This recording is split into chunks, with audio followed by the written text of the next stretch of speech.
भयानक मुकाबाहेर आपल्या आत्मानंदामध्ये वामदेवाच्या जंगलामध्ये फिरत असताना अचानक एके ठिकाणी ब्रह्मराक्षस त्या वामदेवाला पाहिलं आणि वामदेवाकडे धावतच आलेला आहे.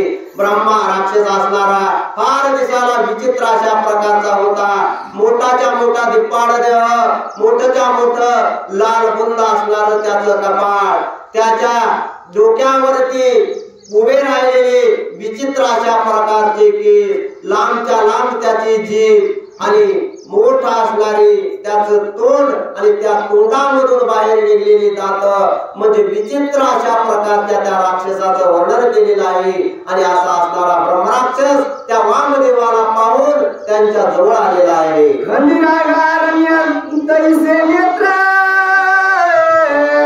बहुत जीव भक्षिले अपरमित सुंदर सीता पाठ कुपात अकस्मात पाटला. त्या ब्रह्मराक्षसाच्या डोळ्याचं वर्णन केलेलं आहे.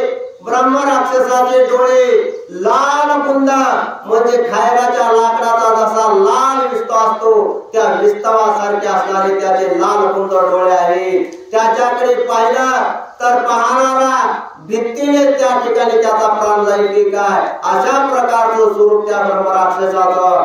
अनेक वर्षापासून तो ब्रह्मराक्षस त्या वनामध्ये फिरत होता. फिरत असताना त्याने असंख्य अशा प्रकारचे प्राणी, मनुष्य, पशु, पक्षी खाऊन सर्व घट्ट केलेले होते. आणि एवढं खाऊन सुद्धा ज्याचा आत्मा तृप्त झालेला नाही, ज्याचं पोटच भरत नाही, असा असणारा ब्रह्मराक्षस या वामदेवाला पाहून त्यांच्याकडे आलेला आहे. महाहिंसक सर्व भक्षक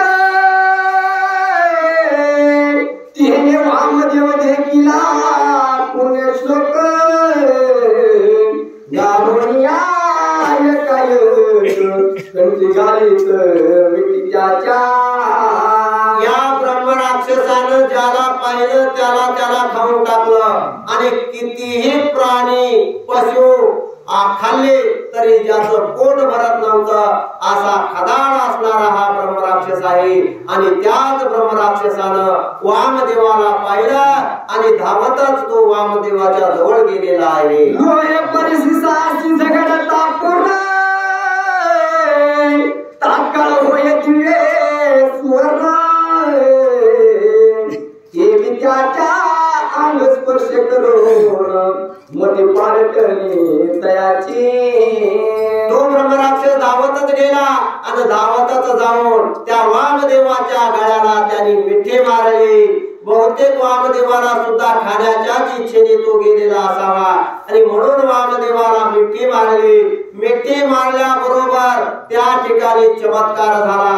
जसा एखादा लोखंडाचा तुकडा परिसराला लागल्यानंतर त्याचं ताबडतोब सोनं होतं, तशा प्रकारे या वामदेवाला ब्रह्मराक्षसाने मिठी मारली. आणि मिठी मारल्याबरोबर त्याच्या मनामध्ये या वामदेवाला खाण्याचा जो विचार आलेला होता तो विचार या ठिकाणी बदलला. त्याच्या बुद्धीमध्ये पालट झाला. खाण्यासाठी म्हणून मिठी मारली, परंतु खाऊ नये असा विचार त्याच्या मनामध्ये उत्पन्न झाला. वामदेवांगीचे भस्म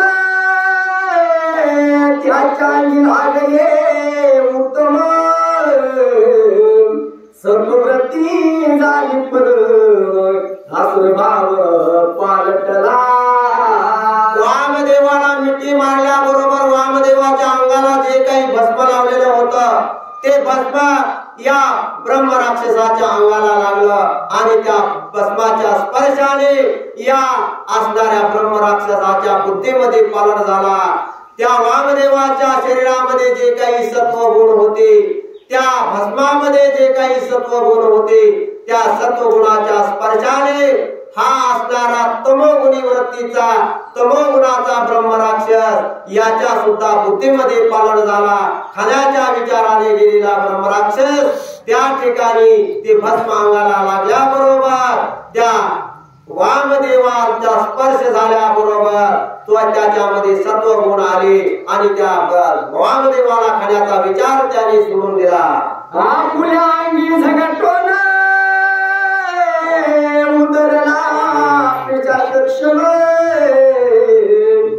यासी नाहीच भान समाधीस्थ सर्वदा ब्रह्म राक्षसाच्या मनामध्ये पलट झाला, खाण्याच्या विचाराने मिठी मारली, परंतु आपण आता खाऊ नये असा विचार आला आणि त्याने वामदेवाला सोडलं.